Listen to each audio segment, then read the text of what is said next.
Hi there. So I'd just like to do a quick review and share a few thoughts on this watch, the Ticino Sea Viper 2. This isn't going to be an in-depth review, and I'm certainly no expert, so sorry if I overlook anything or I don't go into enough detail. I'd just like to talk about how I find it and would I recommend anyone else buying it.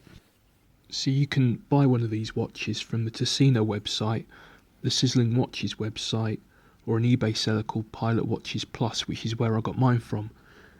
They were a good seller. They answered a couple of questions that I had, and they got it to me from America to England pretty quick. And this will cost you 155 US dollars, which is 126 quid or 140 euros. So looking at the watch, I feel confident enough to say that it's a Rolex Submariner homage. It's got an all stainless steel case, screw down crown and case back, flat sapphire crystal and a ceramic bezel.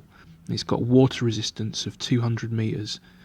Inside is a Miyota 8215 which hand winds but it doesn't hack. This is the first Miyota movement I've owned, and I had read some bad things about the 8215, like it was noisy and it suffers from stuttering. But honestly, I've not heard anything, and I have been listening out for that, so I guess I've just been lucky.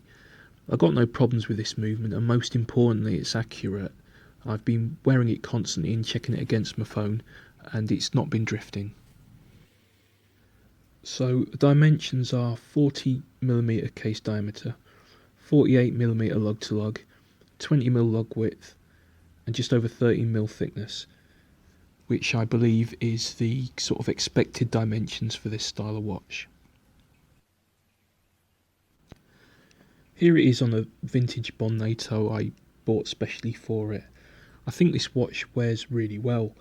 I think it wears big for a 40mm. I've got just under a 7-inch wrist. I don't think it looks small or puny or anything. I think it wears really well. Here's a bit of an awkward side shot I tried to get of it to show how high it was. Yeah, it's fine. It's not too high. It's okay. Here it is on the Desert Sand NATO I bought specially for it. I think this looks pretty smart on it as well. I like the way the Desert Sand colour goes with the vintage loom. Yeah, that looks pretty good. I've only got this one and the vintage Bond NATO so far, but I reckon this would go well with a number of different straps. I reckon it's pretty versatile. So the loom is C3 Super Loom, and here it is next to a Seiko SKX 009, which is on the right. I honestly did charge up both watches with a torch for the same amount of time before I shot this, but as you can see, the Seiko is outperforming the Ticino. It's probably a bit of an unfair comparison really. The other thing is the Ticino does have a loomed pip, you just can't see it in this footage.